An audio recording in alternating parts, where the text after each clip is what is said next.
ازيكم عاملين ايه؟ يا رب تكونوا بخير. النهارده جايه لكم فيديو جديد. دوسي لايك للفيديو. اللهم صل وسلم وبارك على سيدنا محمد وعلى اله واصحابه اجمعين. هنعمل مع بعض النهارده محشي كرنب. من اول ما همسك الكرنبه هقطعها او هفكها من بعضها، او زي ما بنقول بنخرعها. تمام، بنخرعها يعني بنفكها من بعضها. تمام، لحد ما اسلقها واحشيها والكلام ده كله. طبعا انا فكيت الحبه دول اهو. بصوا، بنفكها كده او بتحطيها تتسلق زي ما هي، على حسب بقى ما انتي بتكوني عايزاها ازاي. يعني ممكن تحطيها في الحله تتسلق زي ما هي وتبداي تفكيها، او تقطعيها وتحطي مثلا الورق زي ما انا هعمل معاكم اهو كده اهو كده بالشكل ده. وهحط عندي حله على النار فيها ميه سخنه، هحط فيها كمون وملح وهبدا ان انا اسلقها. بصوا، افكها كده من بعضها. طبعا احنا بنشطفها قبل ما بنسلقها، نشطفها كده شطفه بسيطه تحت الحنفيه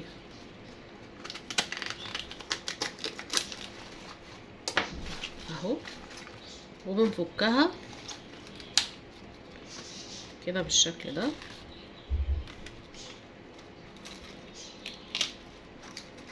خلاص كده احنا مش محتاجين القلب ده في حاجة، هو بس الورق ده كده. وتعالوا بقى مع بعض ايه نسلقها ونشوف هيبقى شكلها عامل ازاي وهنسلقها ازاي. طبعا هي كرنبايه صغيرة كده مش كبيرة، بس ان شاء الله هتطلع معانا كمية حلوة. يلا بينا نروح نسلقها. بصوا بقى، المية غليت، هحط عليها ملح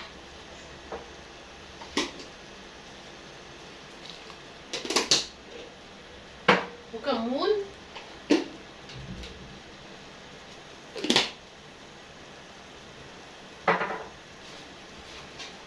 وهجيب ورق الكرنب بتاعي. طبعا لان هو طري فمش هياخد معايا وقت، وهنزل بيه كده في الميه.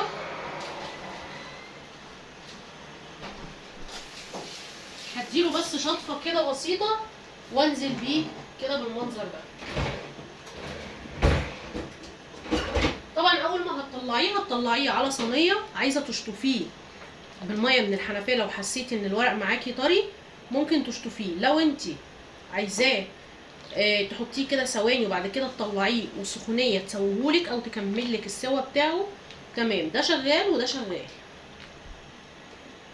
اهو كده.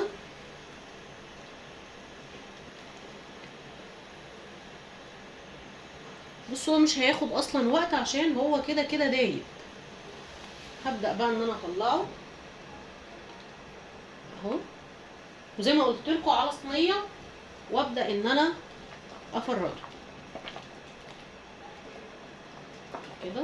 بسم الله. وبنخزنه. ممكن بعد ما تعملي الحركه دي تبداي ان انتي تقطعيه وتحطيه بقى، تقطعيه التقطيعه بتاعت الصوابع على حسب الصوابع اللي انتي بتعمليها، وتحطيه في اكياس وتشيليه في الفريزر. بيبقى طعمه كانك لسه بالظبط سلقاه اهو كده. طبعا هي طريه قوي مش مستحمله، فانا مش هسلقها كتير، يعني مش هقعدها في النار كتير، هي كده كده طريه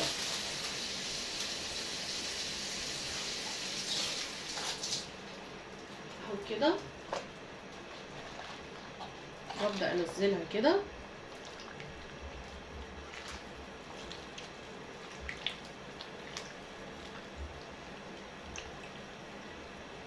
يا دوبك تاخد دقيقه او دقيقتين. انا بفردها على صينيه تبرد معايا.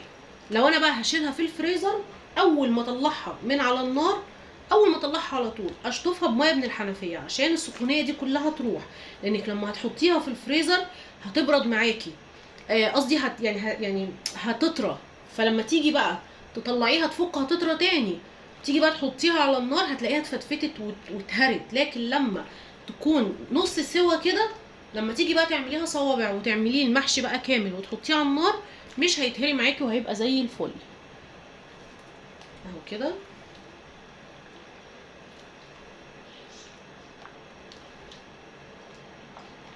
هبدأ بقى اطلعه انا طبعا الكميه دي اكتر، فعشان كده سايباها تاخد وقت اكتر شويه.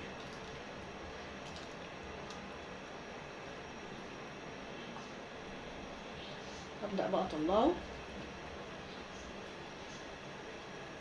موضوع الصينيه ده على فكره يا جماعه مهم جدا، عشان يبرد عليه الكرنب بتاعنا كده.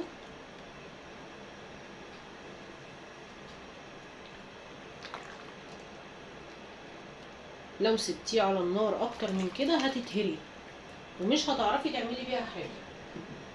فاول ما نطلعها على طول زي ما قلت لكم هشطفها بميه من الحنفيه.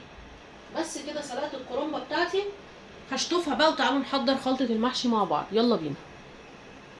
بقى هعمل ايه دلوقتي؟ بصوا انا قطعت الكرنب بتاعي، هشيل بس السلك ده كده. قطعت الكرنب بتاعي، هتقطعيه بقى على حسب انت عايزاه صوابع عامله ازاي. بصوا انا قطعته على حسب ما انا هحشيه. تمام اهو كده بالشكل ده، وببدا ان انا اقطعه على قد الصباع بالظبط، كبير بقى صغير متوسط زي ما انت عايزه. وبشرت طماطم، انا هعمله ني في ني. تمام. وهجيب كده بقى بصلايه، المفروض ان انا ابشرها بس انا مش هبشرها، اعمل فيها حركه حلوه قوي بتطعم المحشي وبتنقله في حته تانية. هخرطها كده وبعد كده احط عليها ملح وفلفل اسود. بجد يا جماعه جربوا الخطوه دي هايله. اهو كده اهو كده واضح كده.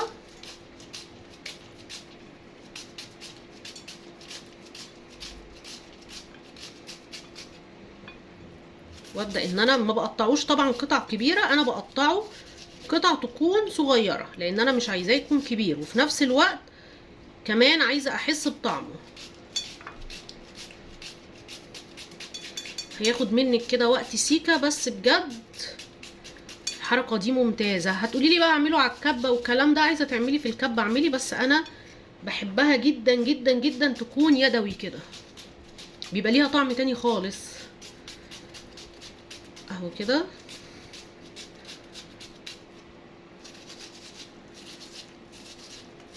اهو كده.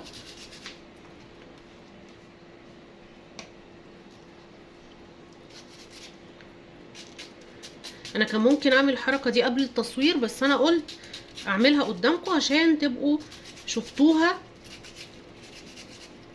ودي كمان لما بتيجي تعملي فراخ، لو عملتي الحركه دي كمان جميله قوي، اللي هي البصلايه كده تحطي عليها الملح والفلفل، حاجه تانية. طبعا احنا عارفين بقى ان الخضره غليت جدا جدا جدا، فشوفي بقى انت كنت بتحطي مثلا كميه قد ايه وقللي بقى، او هتشتري اكتر. شوفوا بقى انتوا هتعملوا ايه.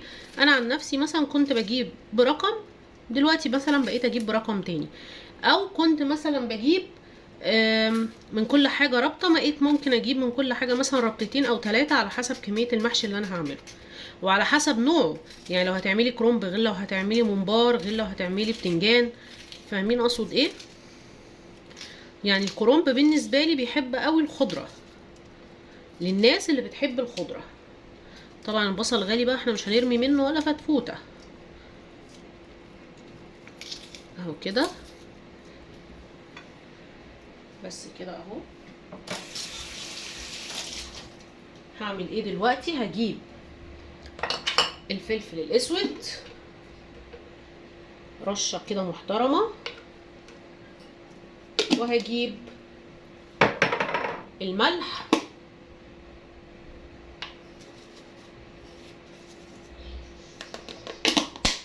وهقلب بقى الكلام ده كله كده على بعضه، او زي ما بنقول كده هدعكها في بعضها.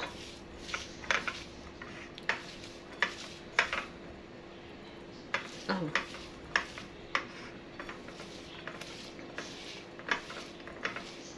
طبعا البصلايه مخروطه ناعم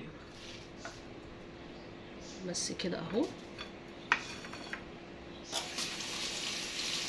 هجيب بقى الخضره بتاعتي ربطه شبت، ربطه بقدونس، وربطه كزبره. تمام. هنزل بالطماطم والرز غسلاه ومتصفي وزي الفل. هتنزلي بقى بالكميه اللي انت عايزاها.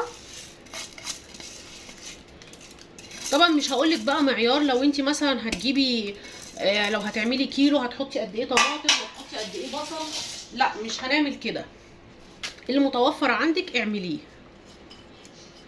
يعني مثلا هتحطي كيلو من الرز، دلوقتي بقينا نحط مثلا كيلو من الرز، عليه بقى الطماطم اللي متوفره عندنا، عليه البصل اللي متوفر عندنا. فاهمين اقصد ايه؟ وهحط زيت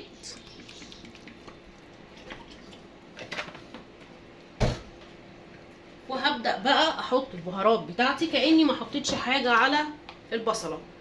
هحط 7 بهارات، كزبرة ناشفة، ملح طبعا عشان الكمية كبيرة، وفلفل اسود، وطبعا حطينا الزيت. وهحط معلقة من الصلصة،